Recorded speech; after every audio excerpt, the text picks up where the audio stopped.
The wind howled through the dry plains of Red Rock County, carrying with it a mournful tune that seemed to echo the sorrow buried deep within the land.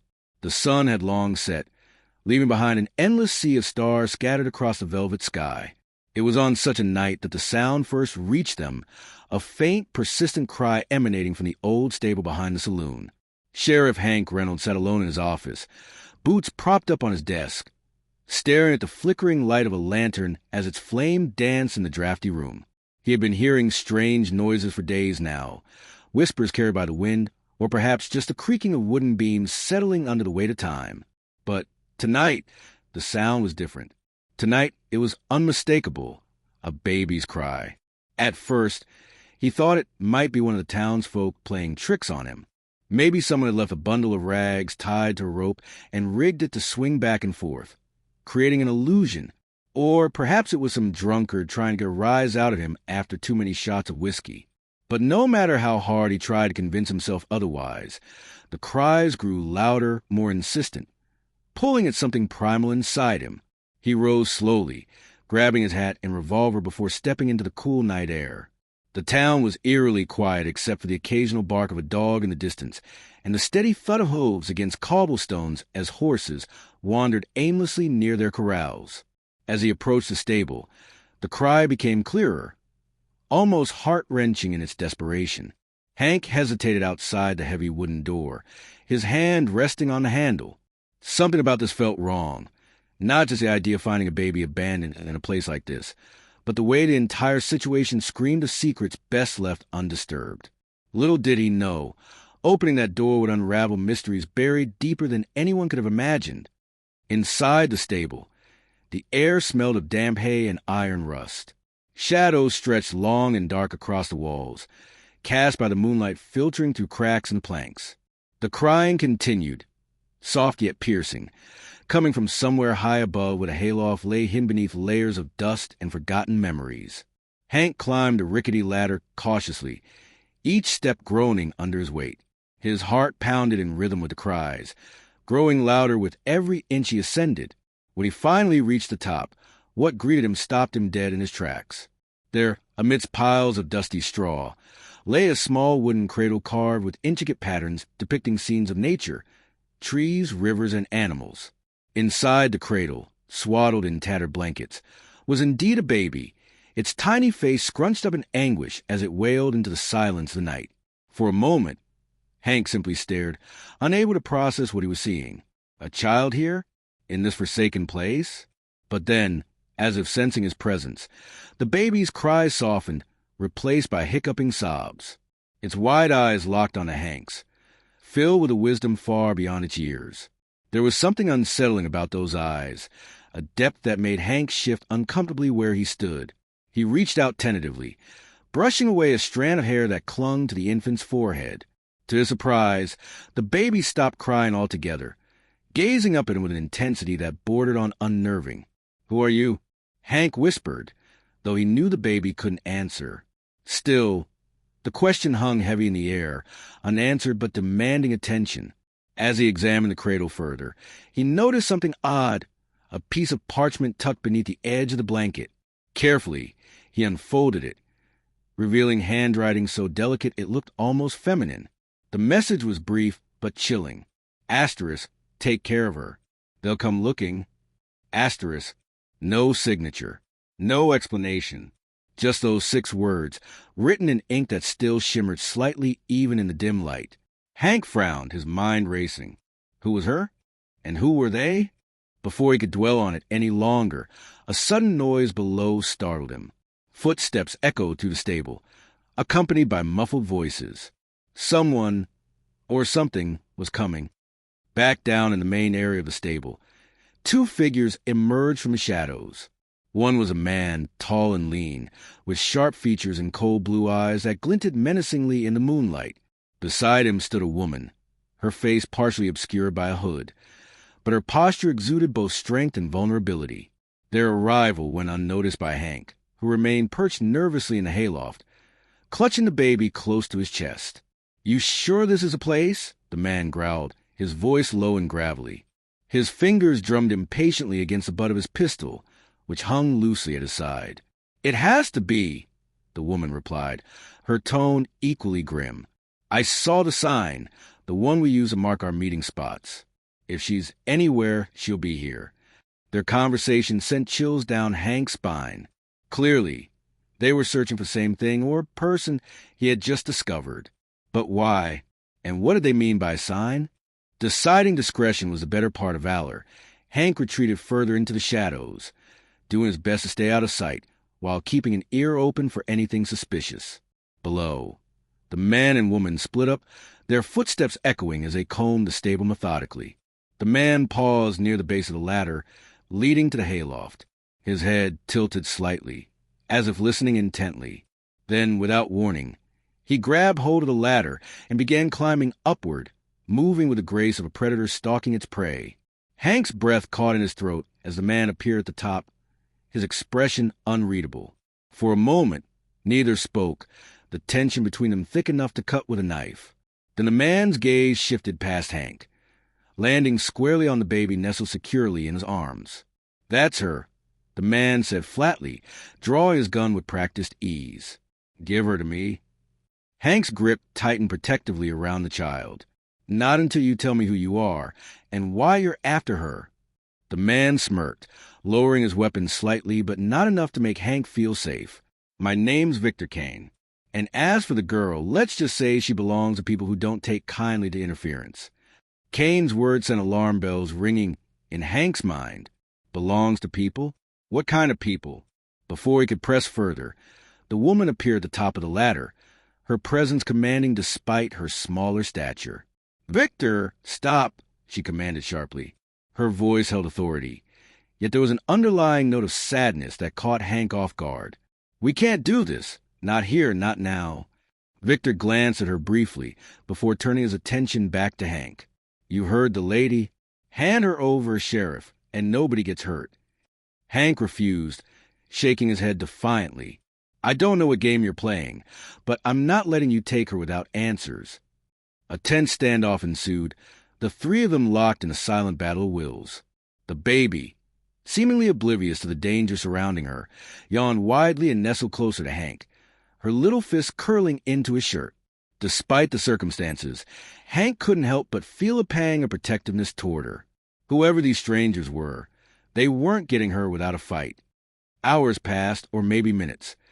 Time seemed to stretch endlessly in the confines of the hayloft. Eventually, Victor relented, holstered his gun, and stepped back, allowing the woman to approach Hank. She moved carefully, her movements deliberate yet cautious, as if afraid of spooking either him or the baby. "My name is Clara." She introduced herself softly, removing her hood to reveal a face etched with lines of exhaustion and worry. "And I swear to you, I mean no harm." Hank regarded her skeptically, unwilling to lower his guard completely. "Then explain everything. Start with who she is." Clara sighed deeply, her shoulders sagging under the weight of whatever burden she carried. "Her name is Eliza," she began, her voice trembling slightly. "She's special. Not in the way most people think, though. You see, Eliza isn't just a regular child. She carries within her a secret, a power, that certain groups would kill to control." Hank blinked, unsure whether to believe her or dismiss her claims outright. "Power? What kind of power?" Clara hesitated, choosing her words carefully. "It's difficult to explain.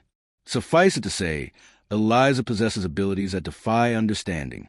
Abilities that could change the world, if misused. That's why Victor and I were tasked with protecting her. But others want her too.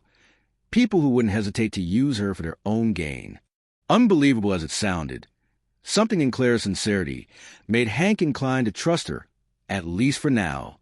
Still, questions lingered in his mind. Why leave her here, then? Why not keep her safe yourselves? Clara's expression darkened, her gaze dropping to the floor. "Because we failed her once already. We thought hiding her here would buy us time, give us a chance to regroup. But clearly someone found out." Victor chose that moment to interject, his tone harsher than before. "Enough talk. We need to move. Now." Clara nodded reluctantly, reaching out toward the baby. This time, Hank didn't resist, handing Eliza over gently. As Clara cradled the child in her arms, a look of pure adoration crossed her face, one that suggested her feelings for Eliza ran far deeper than mere duty. As dawn broke over the horizon, painting the sky in hues of orange and pink, the trio prepared to leave the stable. Hank watched them go, torn between relief and unease. Part of him wanted to intervene, to ensure Eliza's safety himself, but another part recognized that he wasn't equipped to handle whatever forces pursued her. Before disappearing into the rising sunlight, Clara turned back to him, her voice barely audible over the rustling of leaves. "Thank you, Sheriff, for trusting us, even if only a little. Remember this. Sometimes the smallest actions can lead to the greatest consequences." With that, they vanished into the morning mist, leaving Hank alone with nothing but the echoes of their words and the lingering memory of Eliza's wide, knowing eyes. Little did he know this was only the beginning. The days that followed were restless ones for Sheriff Hank Reynolds.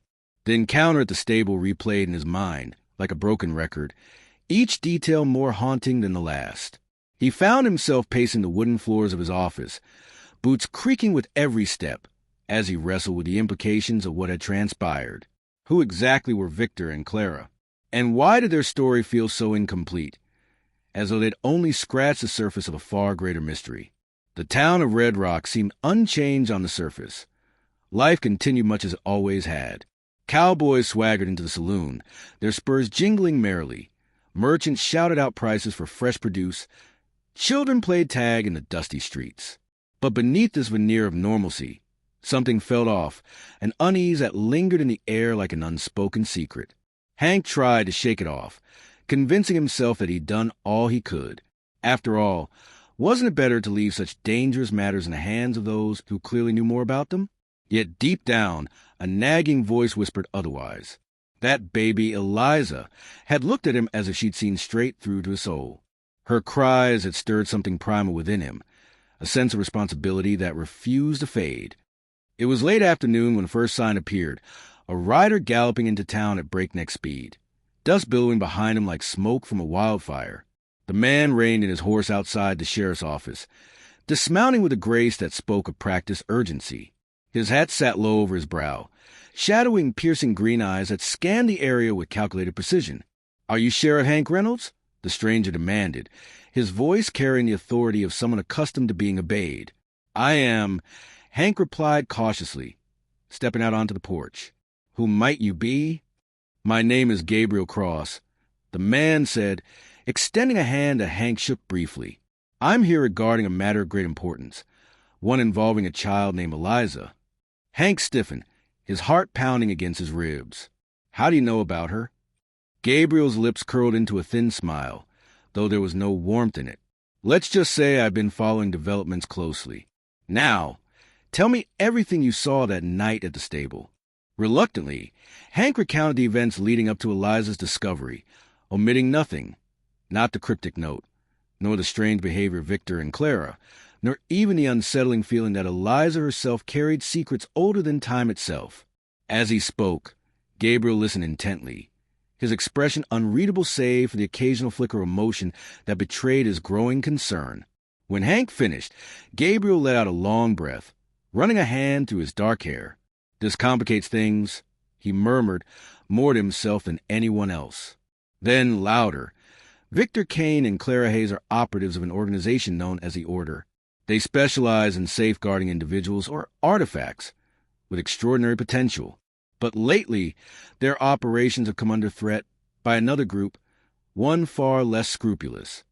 The Black Veil," Gabriel continued grimly, "a cabal of mercenaries and scholars who believe in harnessing powers beyond human comprehension for profit, control, or worse. If they get their hands on Eliza, well, let's just say the consequences would be catastrophic." Hank absorbed this information slowly, his mind racing. "So, where does that leave us? Do we go after them? Protect her ourselves?" Gabriel shook his head firmly. "No. Getting involved now would only make you a target. The Black Veil isn't afraid to burn entire towns to ash if it means achieving their goals. Your best bet is to stay out of sight until further notice." Despite Gabriel's warning, Hank couldn't help but feel dissatisfied. Staying out of sight went against every instinct he possessed. Still, he nodded, trusting that Gabriel knew more about the situation than he ever could. Night fell once again over Red Rock County, casting long shadows across the land. Hank sat alone in his office, lantern light casting flickering patterns on the walls. Outside, the wind picked up, howling mournfully to the canyons as though mourning some ancient tragedy. It was during these quiet moments that Hank allowed himself to reflect on the choices he'd made, and the one still ahead. Then came the knock, a sharp, insistent rap at the door that startled him from his thoughts. Drawing his revolver instinctively, Hank approached the entrance and called out, "Who's there?" "It's me," came the reply, soft yet unmistakable. "Clara." Lowering his weapon slightly, Hank opened the door to find her standing there, her hood drawn tightly around her face. Behind her stood Victor, his expression grim, while Eliza slept soundly in Clara's arms. "We need your help," Clara said without preamble. "Things have gotten worse. Much worse." Before Hank could respond, a distant sound reached them, a low hum that grew steadily louder, accompanied by the faint glow of lanterns moving swiftly through the darkness. "They're coming," Victor growled, his hand already reaching for his pistol. "Now's not the time for explanations. We run or we fight." And thus began a chase that would test their courage, loyalty, and resolve. Through treacherous terrain and undercover night, they fled, pursued by unseen forces determined to claim what they believed rightfully belonged to them. Along the way, secrets unraveled, truths emerged, and Hank discovered that sometimes the line between protector and hunted blurs until it disappears entirely. But little did they know, the true battle awaited them far beyond the horizon, in a place where shadows loomed longer and answers lay buried deeper than any of them dared imagine. The moon hung low in the sky, casting an eerie silver glow over the rugged landscape as the group raced through the wilderness. Their horses strained against the weight of urgency, hoofs thundering against the hard-packed earth. Behind them, the faint sound of pursuit grew louder, a cacophony of shouts and gunshots that echoed through the canyon like a harbinger of doom. Hank glanced back briefly, his heart pounding in his chest. The riders chasing them were relentless, their lanterns bobbing ominously in the distance. Each one carried the emblem of the Black Veil, a black cross stitched onto their jackets, marking them as hunters with no mercy to spare. "Keep moving," Victor shouted, his voice cutting through the night air. "We can't let them catch us here." Clara tightened her grip on Eliza, who remained eerily silent despite the chaos surrounding her. Her tiny form seemed almost otherworldly in the dim light, as though she understood the gravity of the situation far better than anyone else. Hank couldn't shake the feeling that this child held secrets beyond comprehension, and perhaps even the key to stopping whatever calamity loomed ahead. As they neared the edge of the canyon, Victor pulled up short, raising a hand to signal for silence. The others followed suit, reining in their horses and listening intently. Somewhere ahead, water roared against jagged rocks, the sound of a river cascading down into the depth below. "There's a path," Victor whispered, pointing toward a narrow trail carved precariously into the side of the cliff. "It'll slow them down, but we have to move fast." Without hesitation, Clara dismounted and handed Eliza carefully to Hank. "Take her," she instructed firmly. "If anything happens to me, you must protect her at all costs." Hank hesitated, unsure whether he was ready to accept such responsibility. But before he could protest, Clara was already scaling the treacherous path, her movements sure-footed despite the darkness. Victor followed close behind, drawing his revolver and scanning the area for signs of danger. The trail was barely wide enough for a single horse, with sheer drops on either side that sent chills down Hank's spine. He clutched Eliza tightly to his chest, her small body warm against him, as he navigated the perilous route step by painstaking step. The wind whipped around them, carrying with it the scent of pine and damp earth, mingling with the metallic tang of fear. Behind them, the Black Veil riders closed in, their cries growing louder and more urgent. Bullets whizzed past, ricocheting off the rock walls and forcing the group to press themselves flat against the cold stone. At one point, a stray shot grazed Victor's arm, eliciting a sharp curse as blood seeped through his sleeve. "We're almost there," Clara called out, her voice steady despite the obvious strain in her posture. Ahead, the trail opened up slightly, revealing a rickety wooden bridge suspended high above the roaring river below. Victor cursed under his breath. This thing looks like it hasn't been used in decades. It doesn't matter, Clara snapped. It's our only way across. One by one, they crossed the bridge, its planks groaning ominously beneath their weight. Halfway across, one of the boards gave way entirely, sending a shower of splinters into the churning waters below. Hank froze momentarily, his mind racing with worst-case scenarios, but then Clara's voice cut through the panic. "Keep going, Hank. Don't look down." Summoning every ounce of courage he possessed, Hank forced himself forward, focusing solely on putting one foot in front of the other. When they finally reached the other side, they collapsed onto ground, gasping for breath as the Black Veil riders screamed in frustration from the opposite bank. But celebration was short-lived. Even as the immediate threat receded, new dangers emerged. The forest ahead was dense and foreboding, its towering pines stretching skyward like ancient sentinels guarding hidden secrets. Shadows danced erratically in the flickering torchlight, carried by unseen figures lurking just beyond sight. "They'll find another way across," Victor muttered darkly. "We need to keep moving." Hours passed, or perhaps minutes. Time became meaningless in the oppressive atmosphere of the forest. The air grew heavier, saturated with moisture that clung to their clothes and skin. Owls hooted distantly, their calls echoing eerily through the trees, while the occasional rustle of leaves suggested unseen creatures watching from the shadows. It was during one of these moments of uneasy quiet that Eliza stirred in Hank's arms, her eyes opening wide and luminous in the dim light. For the first time since meeting her, she spoke, not aloud, but directly into Hank's mind, her voice clear and unshakably calm. "They are coming for me," she said, her words resonating deep within his consciousness. Asterisk, but not all who seek me wish harm. Trust those who carry the mark of the star. Asterisk. Before Hank could process what she revealed, a sudden commotion erupted ahead. Branches snapped violently, accompanied by the unmistakable sound of boots crunching against fallen debris. Victor raised his pistol instinctively, while Clara stepped protectively in front of Eliza, her own weapon drawn. From the shadows emerged a figure cloaked in tattered robes, their face obscured by a hood. In their hand, they held a staff adorned with intricate carvings that glinted faintly in the moonlight. At its tip rested a small crystal orb, pulsing softly with an ethereal blue light. "Who goes there?" Victor demanded, his voice dripping with hostility. The figure lowered their staff slightly, speaking in a voice that was both commanding and strangely soothing. "I am Kale, guardian of the Starborn, and I come bearing tidings of great import for you and for the child." Clara's expression shifted from suspicion to something resembling recognition. "Kale? Is it truly you?" The figure nodded solemnly. "Indeed. Time grows short, my friends. The Black Veil is but a symptom of a greater malady, one that threatens not only this world, but countless others. The girl you carry holds the power to restore balance or unleash devastation. Your choices now will determine the fate of us all." Eliza gazed up at Hank once more, her large eyes filled with a wisdom far beyond her years.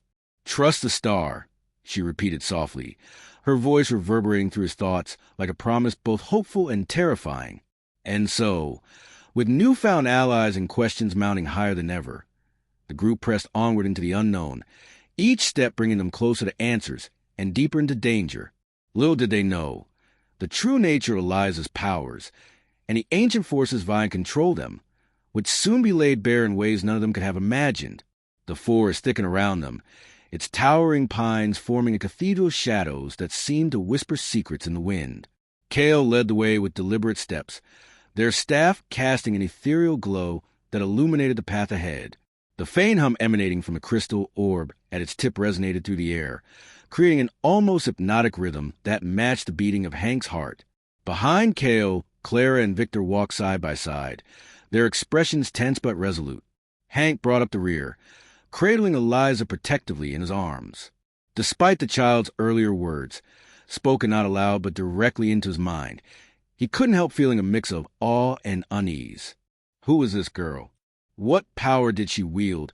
And why were so many willing to fight, even die for her? Kale paused suddenly, raising a hand to signal for silence.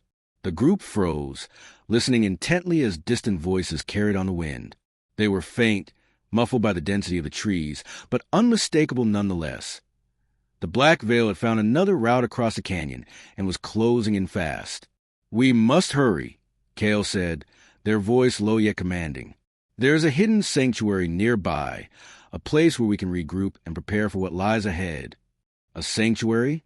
Victor asked skeptically, his hand hovering near his revolver. "You expect us to trust you blindly?" Cale turned to face him, their hooded gaze piercing through the darkness. "Blind trust has no place here, Victor Kane. But neither does rash suspicion. I have walked these woods for centuries, watching over those who bear the mark of the star. If you doubt my intentions, then let your actions speak louder than your doubts." Victor muttered something under his breath, but said nothing more. With a curt nod, he followed Cale deeper into the forest, the rest of the group trailing close behind. The terrain grew increasingly treacherous, with roots snaking across the ground like living things and rocks jutting out at awkward angles. Yet Cale moved with unnerving grace, as though they knew every inch of the land by heart. After what felt like hours of relentless travel, they emerged into a clearing bathed in silvery moonlight. At its center stood an ancient stone structure, half buried beneath moss and vines. Its walls were cracked and weathered, yet it exuded an aura of timeless strength, as if it stood there long before humanity itself existed. "This is the Star Vault," Cale explained, their voice tinged with reverence. "A place of refuge and revelation, built by those who understood the true nature of Eliza's gift." Clara approached cautiously, her fingers brushing against the cool surface of the stones. "It feels alive," she murmured, her voice barely audible, "like it's waiting for something or someone." Eliza stirred in Hank's arms, her wide eyes locking onto the structure with an intensity that made his breath catch. Slowly, she reached out toward it, her tiny hand glowing faintly with the same blue light that pulsed from Cale's staff. The air around them seemed to vibrate, charged with energy that prickled along Hank's skin. "The time has come," Cale declared, their tone heavy with both anticipation and sorrow. "Eliza must awaken to her full potential, or risk becoming a pawn in forces far greater than any of us." Hank frowned, glancing between Cale and the child in his arms. "Awaken to what? And how?" Cale hesitated, lowering their staff until the crystal orb hovered just inches above the ground. From it sprang forth a beam of light that danced across the stones, illuminating intricate carvings etched into their surfaces. Symbols and figures twisted and writhed within the patterns, telling stories of battles fought and victories won, but also of sacrifices made and tragedies endured. "Eliza is not merely a child," Cale began, their voice softening slightly. "She is the embodiment of a celestial force known as the Starborn, a being capable of bridging dimensions, reshaping reality, and restoring harmony to fractured worlds. But such power comes at a cost. Those who seek to control her will stop at nothing to bend her will to theirs. And should she fall into the wrong hands..." They trailed off, leaving the grim implication hanging in the air. "And if she doesn't awaken?" Clara asked, her voice trembling despite her best efforts to remain composed. "Then she remains vulnerable," Cale replied gravely. "Her powers lie dormant, buried beneath layers of fear and uncertainty. Without guidance, she could become lost, or worse, corrupted by those who exploit her gifts." Hank tightened his grip on Eliza instinctively, unwilling to consider either outcome.